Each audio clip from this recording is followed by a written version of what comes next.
Next हम लोग start करते हैं ज्योमेट्रिक प्रोग्रेशन। इसको हम लोग शॉर्ट में जीपी भी बोलते हैं। इसमें क्या होता है, जैसे एक सीक्वेंस है T1, T2, T3, T4, T5 and so on. तो ज्योमेट्रिक प्रोग्रेशन कैसे हम लोग पहचानते हैं? Second term upon first term, third term upon second term, fourth term upon third term, ये सब इक्वल होते हैं। In a sequence, if each term have the same constant ratio with its immediately preceding term, मतलब जैसे कोई भी term लेते हैं उससे जस्ट पहले वाले टर्म का रेशियो जो है वो कांस्टेंट होता है, और इस कांस्टेंट ये कांस्टेंट होता है, और इस कांस्टेंट रेशियो को and this constant ratio is called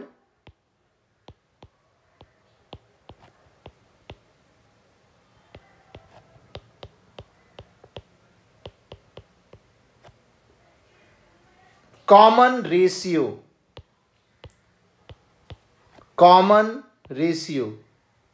And generally it is denoted by small r. तो हम लोग जीपी जो होता है ज्योमेट्रिक प्रोग्रेशन, उसके फर्स्ट टर्म को हम लोग ए लिखते हैं, सेकेंड टर्म को ए आर, थर्ड टर्म को ए आर स्क्वायर, ए आर क्यूब। तो कोई भी टर्म को अगर लें और उससे पहले वाले का उससे के साथ रेशियो जो आएगा वो आर आएगा, तो nth टर्म हो जाएगा a r n minus one.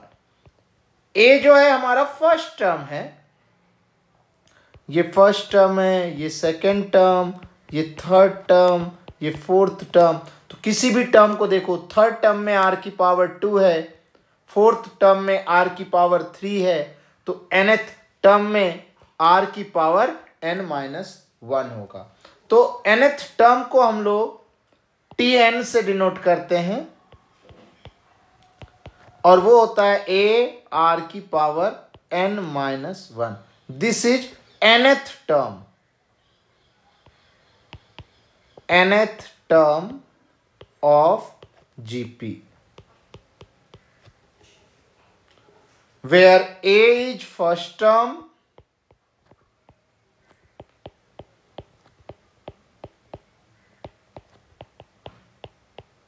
R is common ratio,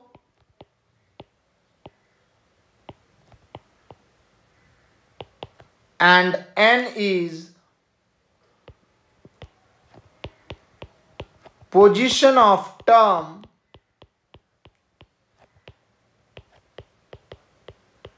which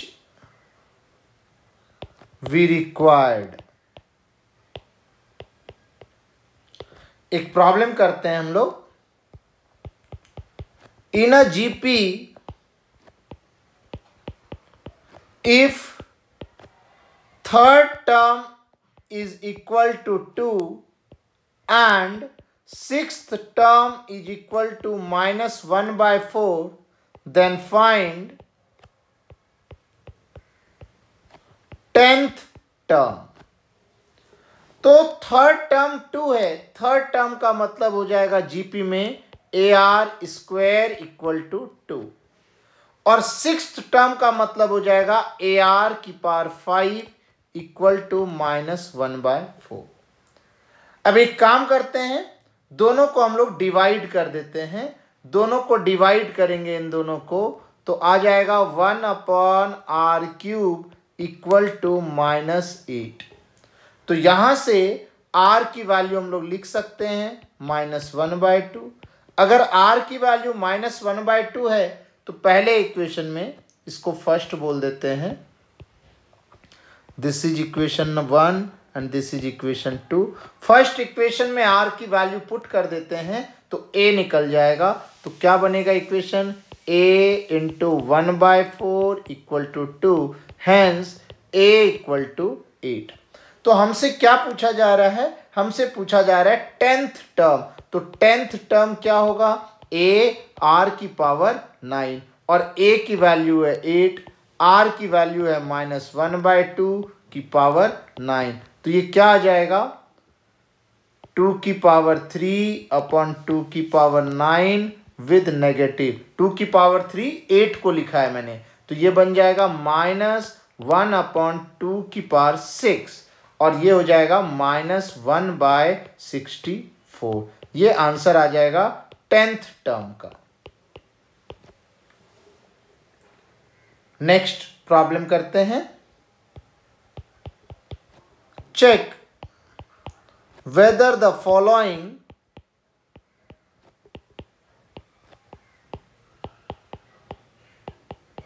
sequence are GP. If so, write TN.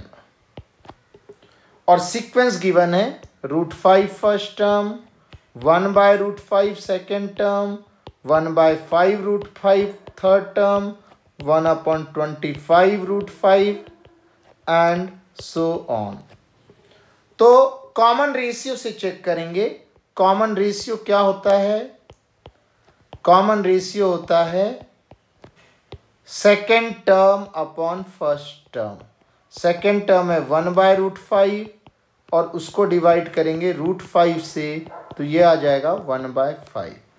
Third term upon second term, third term है 1/5√5 और सेकेंड टर्म है 1/√5, तो ये आ जाएगा 1/5। तो ये सेम आने लग गया, कांस्टेंट आ रहा है। तो T2 upon T1 is equal to T3 upon T2 is, और ये वैल्यू है 1/5। Hence given sequence is in GP, given sequence is in GP। अब इसका nth टर्म पूछा जा रहा है, तो nth टर्म के लिए a हमें गिवन है कितना √5, r आया हमारे पास 1/5, a r की पावर n-1, तो इसको लिख सकते हैं हम लोग 5 की पावर 1/2, 5 की पावर 1 - n, तो Tn इक्वल टू 5 की power 3/2 - n।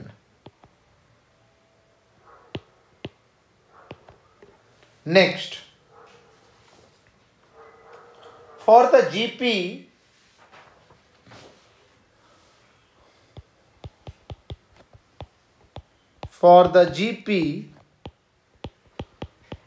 if r equal to -3 and sixth term is equal to 1701, then find a।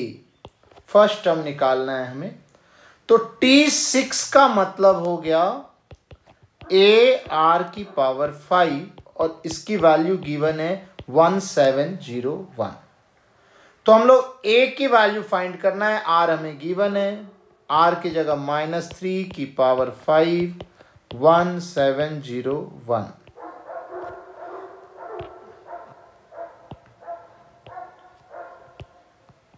तो क्या आ जाएगा ये 1701 -3 की पावर 5 हो जाएगा 243, नहीं 3 की power 5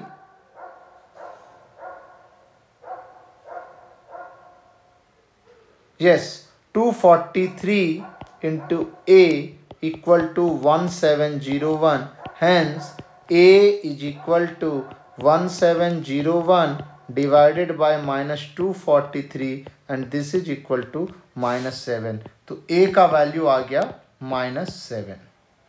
next problem is find the 4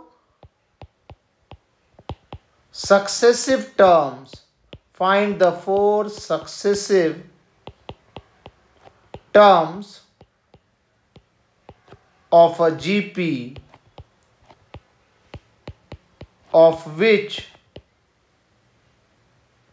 the second term is smaller than the first by 35 and the third term is larger than the fourth by 560. Find the four consecutive terms of a GP of which the second term is smaller than the first. Second term, first term होगा ए, second term होगा a are, and यहां पर third and fourth term की भी बात कर रहे हैं. थर्ड टर्म हो जाएगा a r square, fourth term होगा ए आर क्यूब. तो इसमें लिखा है the second term is smaller than the first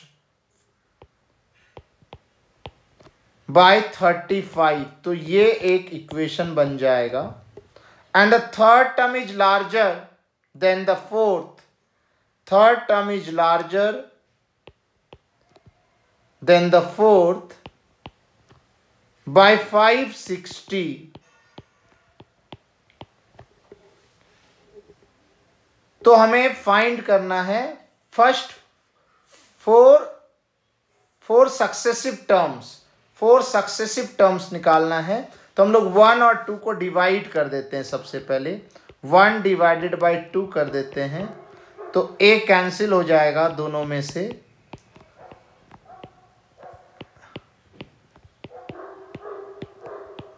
(35/560). नीचे से आर स्क्वायर भी कॉमन ले लेते हैं. आर स्क्वायर अगर कॉमन ले लेंगे तो यहाँ 1 बन जाएगा और यहाँ r बन जाएगा. तो 1 माइनस आर भी न्यूमरेटर और डिनोमिनेटर से कैंसिल होगा, a भी कैंसिल होगा.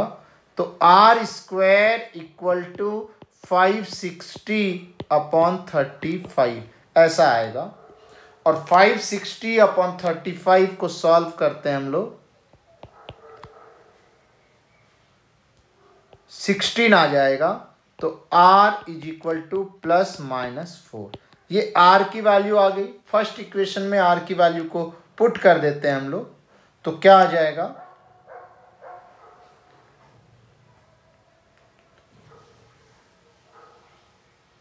a फर्स्ट इक्वेशन में पुट करेंगे 1 माइनस आर इक्वल टू 35. अब यहां पर ऊपर गिवन है हमें second term is smaller than the first. Second term is smaller than the first. तो सेकेंड टर्म छोटा कब होगा, जब r की वैल्यू -4 होगी, क्योंकि सेकेंड टर्म स्मॉलर है. Second term is smaller then first. ये गिवन है क्वेश्चन में. तो r की वैल्यू नेगेटिव लेंगे हम लोग. तो क्या आ जाएगा यहां से, a1 + 4 इक्वल टू 35. तो a इज इक्वल टू 7. तो फर्स्ट 4 टर्म्स क्या आएगा हमारे पास, a आएगा 7, फिर r है -4 तो -28, फिर -4 से इसको मल्टीप्लाई कर देते हैं हम लोग. तो 112, फिर इसको -4 से मल्टीप्लाई कर देंगे तो -448. ये फर्स्ट 4 टर्म्स आ जाएगा. Next problem is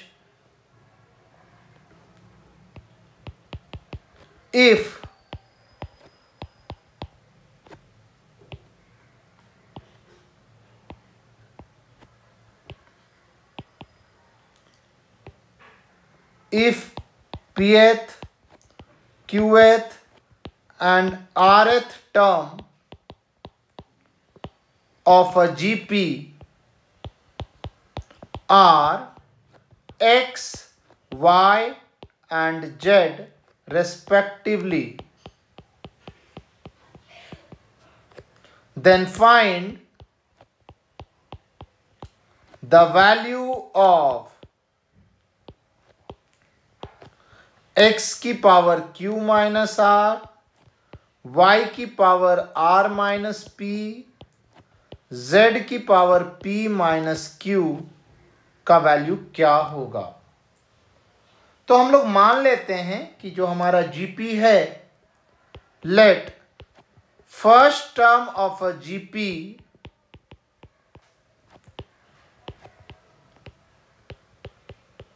is A and common ratio is R। तो pth टर्म क्या होगा, pth टर्म हमें दिया हुआ है x, pth टर्म x दिया हुआ है, तो pth टर्म को लिख सकते हैं a r की power p minus 1 equal to x, ये एक इक्वेशन। qth टर्म y है, उसको हम लोग लिख सकते हैं a r की power q minus 1 equal to y, और rth टर्म z है, तो उसको हम लोग लिख सकते हैं a r की power r minus 1 equal to z, ये थर्ड इक्वेशन है। अब हम लोग यहां पर क्या करते हैं, एक एक इक्वेशन को डिवाइड करते हैं। तो 1/2 अगर करते हैं हम लोग, तो कैपिटल A कैंसिल आउट हो जाएगा और इस प्रकार से बन जाएगा r की power p minus 1 upon r की power q minus 1 equal to x upon y।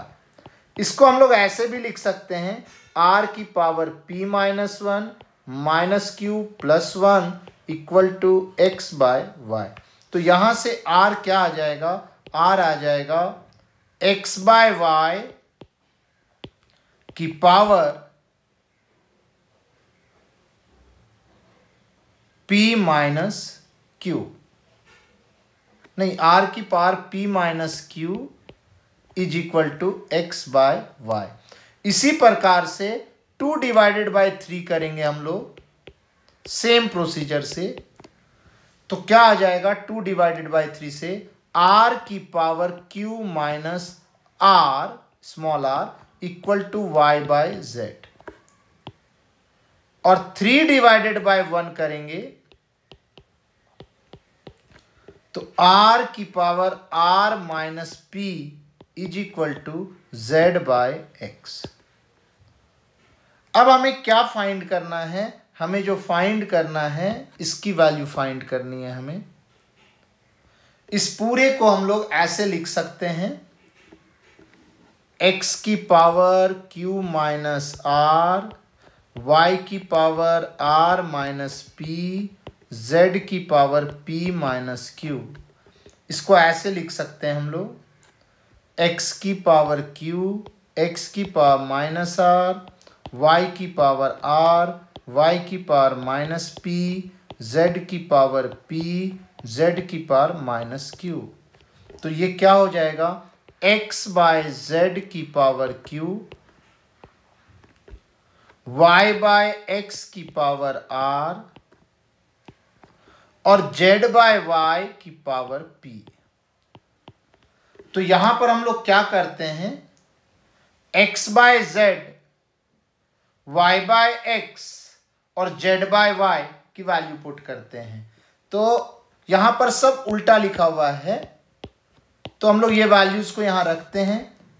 x by z की वैल्यू यहां से आएगी, x बाय z की वैल्यू वो हो जाएगी r की power p minus r whole raise to power q, और y बाय x की वैल्यू r की power q minus p whole raise to power r, और z बाय y की वैल्यू r की power r minus q whole raise to power p।